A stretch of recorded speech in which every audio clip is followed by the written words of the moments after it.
பேச்சிலே ஒரு கண்ணியம் இருக்க வேண்டும். எதிர்க்கட்சிகளையும் அரவணைக்கின்ற அல்லது அனுசரணையான ஒரு பேச்சு பேசுவது தான் இதுவரையிலே முதலமைச்சர்கள் பேசியதை நான் கேட்டிருக்கிறேன். ஆனால் பட்டாக்குட்டி கத்தாக்குட்டி சமாச்சாரங்களைப் போல எடுத்தேன் கவிழ்த்தேன் என்று பேசுவது அவருக்கு முறையல்ல. வெற்றி பெற்றவரெல்லாம் வீரர்கள் அல்ல என்று சொல்வார் கண்ணதாசன். ஆகையினால இந்த வெற்றி நிலையானதா என்பதை நீடித்து தான் பார்க்க வேண்டும். அப்படித்தான் ஒரு காலத்திலே எங்களை விட்டால் ஆள் இல்லை என்று காங்கிரஸ் சொன்னது. காங்கிரஸ் ஒருத்தவங்களாம் கூட விட்டது. ஆக இத்தடித்தான் எங்களை எடுக்க முடியாது என்று அதிமுக ஒரு காலத்தில் சொல்லிக் கொண்டிருந்தது. அதிமுக காரணமாக கூட இருந்தது. அரசியலில் வெற்றி தோல்வி சகஜியம். அது இரண்டையும் ஒன்றாக பாவித்து அடுத்த முறை மக்களுடைய மனதை கவருகிறவன் தான் அரசியல்வாதியை தவிர ஏதோ வந்து விட்டோம் என்பதற்காக அதுவும் சொந்த பலம் அல்ல, ஊரான் பலத்தில் இருக்கிறவருக்கு இவ்வளவு தர்பார் தேவையில்லை என்பதுதான் என்னுடைய கருத்து. ஏன்னா கரூர் வழக்கு வந்து சிபிஐயில் இருக்குது. இன்றைக்கி திமுகவும் ரீசெண்டாக ஒரு பெட்டிஷன் போட்டிருந்தாங்க. இன்றைக்கி கூட்டத்தில் முழுக்க வந்து கரூர் சம்பவத்துக்கு காரணம் திமுக தான், அவங்க தான் திட்டம் போட்டு இதை செஞ்சாங்க அப்படின்றத தொடர்ச்சியான ஒரு குற்றச்சாட்டை வைக்கிறாரு.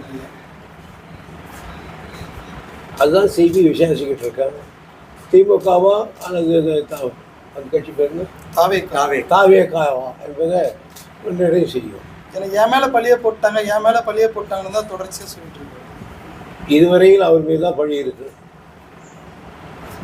அதே போல் சட்டசபையில் இருக்கிற எல்லா டோரையுமே க்ளோஸ் பண்ணுங்க, இதுக்கப்புறம் யாருமே உள்ளே வர முடியாத அளவுக்கு சபாநாயகர் எல்லா இதுவுமே க்ளோஸ் பண்ணுங்க. நாங்கள் பேச ஆரம்பித்த உடனே எழுந்து வெளியே போகிறாங்க, அந்த கருத்துக்களை அவங்களுக்கு கேட்குற மனப்பான்மை கூட இல்லை அப்படின்னு தொடர்ந்து இன்னைக்கு ஸ்பீச் ஃபுல்லாகவே திமுகவை தாக்கி தான் பேசியிருக்காரு. அதே போல் என்னுடைய விஸ்வரூபம் இதுக்கப்புறம் வேற மாதிரி இருக்குன்றாரு.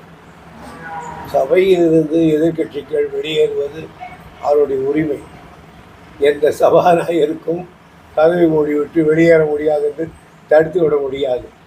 ஆக இவருக்கு முதலமைச்சருடைய அதிகாரம் தெரியவில்லை, சபாநாயகருடைய அதிகாரம் தெரியவில்லை. அடுத்து என்ன சொல்றாரு, விஸ்வரூபம் வேற மாதிரி பார்ப்பீங்க, இந்த கவர்மெண்டோட விஸ்வரூபம் இதுக்கப்புறம் தான் பார்ப்பீங்கன்றது. நாங்களும் பெருந்தலைவர் காமராஜர் விஸ்வத்தை பார்த்திருக்கிறோம், பெருந்தலைவர் முதலமைச்சர் விஸ்வத்தை பார்த்திருக்கிறோம், எல்லாம் வல்லவனாக காட்சியளித்த இந்தியாவுடைய விஸ்வரூபத்தை பார்த்திருக்கிறோம், ஜெயலலிதாவின் விஸ்வரூபத்தை பார்த்திருக்கிறோம். இவர் ரூபம் எம்மாத்திரம் என்பதை பார்ப்போம். அதே சமயம் அதிமுக திமுக இவங்க இரண்டு பேருமே கூட்டாளிங்க தான். அப்படி இல்லைன்றது அந்த இடைத்தேர்தலில் அவங்களால நிரூபிக்க முடியுமா? நான் அப்பட்டமாக சொல்லுவேன், இவங்க ரெண்டு பேரும் கூட்டு சதி செய்கிறாங்க, இவங்க ரெண்டு பேருமே கூட்டாளிங்க தான், கூட்டு களவாணிகள்ன்ற வார்த்தையை சொல்லுவாங்க. இந்த களவாணி எல்லாம் அவர் சொல்கிற அளவுக்கு நான் தரந்தாழ்த்து போக விரும்பவில்லை. என்னுடைய அரசியல் பயணம் வேறு, அவர் அரசியல் பயணம் வேறு. நான் அந்த அளவுக்கு தரந்தாழ போக மாட்டேன். அதே மாதிரி காவேரியில் வந்து தண்ணீர் திறந்து விட மாட்டேன்னு நேற்று ராமலிங்கம் ரெட்டி ஒரு பேட்டி கொடுத்துருந்தாரு. அதுக்கு எதிர்கட்சி தலைவர் உதயநிதி ஸ்டாலின் ஒரு ட்வீட் போட்டிருந்தாரு, அதிமுகலேருந்து ஆட்களை பிடிக்கிறத நிறுத்திட்டு தண்ணி வாங்குற வழியை பாருங்க. அதே ராமலிங்க ரெட்டி நான் அந்த மாதிரி சொல்லலை, அது உதயநிதி வந்து தப்பாக புரிஞ்சிருக்கிறாரு அப்படின்றாங்க. இதனுடைய போராட்டத்துக்கு மத்தியில் பாதிக்கப்படுறது என்னவோ விவசாயிகள் தான்.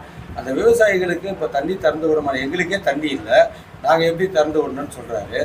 அதுக்கு அரசு என்ன மாற்று வழியை யோசிக்கலாம்?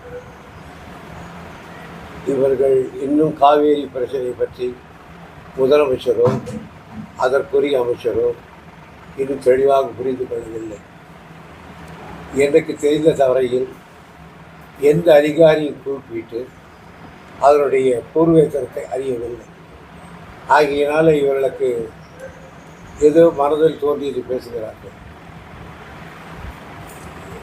79 அடி 90 அடி இருந்தால் காவேரியை திறக்கலாம். 79 80 அடி வந்து 10 அடி தான் இருக்கிறது. காவேரி திறந்திருந்தால் குறுவைக்கு வந்திருக்கும். 56 அடி இருக்கிற பொழுது தர ஒருவரை காவேரியை திறந்தார். ஆனால் அதற்கு பிறகு மழை வந்து காட்டணும். அந்த தைரியம் இருக்க வேண்டும். அது அவர்களுக்கு போகும். முதலில் அவர்கள் முதல்ல சப்ஜெக்டை புரிஞ்சுக்கணும். எங்களை திட்டுறதை விட அதான் முக்கியம். அதை பார்க்கணும். இந்த உங்க ஆட்சியில தான் வந்து மேகதாது பெட்டிஷன்ல முறையா வாதாடாம டிஸ்மிஸ் ஆயிடுச்சு. அது யார் ஆட்சியில் வாதாடலைன்றத நான் எடுத்து சொன்னால் உங்களுக்கு வேணும் போயிடும். சட்டமன்றத்தில் எங்கள் தோழர்கள் எடுத்து சொல்லுவார். இந்த கரூர் வழக்கை பொறுத்த வரைக்கும் இதுக்கு முன்னாடி அவர் ஒரு கட்சி தலைவர், அவரை பார்க்க வந்ததா அத்தனை பேர் உயிர் போச்சு. அந்த நிகழ்வுக்கு அரசு பணி வழங்குறதுன்றது எதிர்கட்சிகள் உட்பட எல்லாருமே எதிர்ப்பு தெரிவிக்கிறாங்க. இது சரியான போக்குங்களா? அந்த நிகழ்வுக்கு அரசு பணி வழங்குறதுன்றது அது 2 விதமான கருத்துக்கள் நிலவுகிறது. நான் அதை பதில் சொல்ல விரும்பவில்லை. 5 நிமிடம் கொளத்தூர்ல பேசுறதுக்கே கொத்து பரோட்டா போட்டோம், இதுக்கப்புறமும் பேசினா என்ன ஆகும்னு அந்த வார்த்தை இந்த சாக்கடை கடை விமர்சனங்களுக்கெல்லாம் நான் பதில் சொல்ல விரும்பவில்லை. இன்னொன்று சொன்னாருப்பா, மேகதாது அதான் பெட்டிஷன்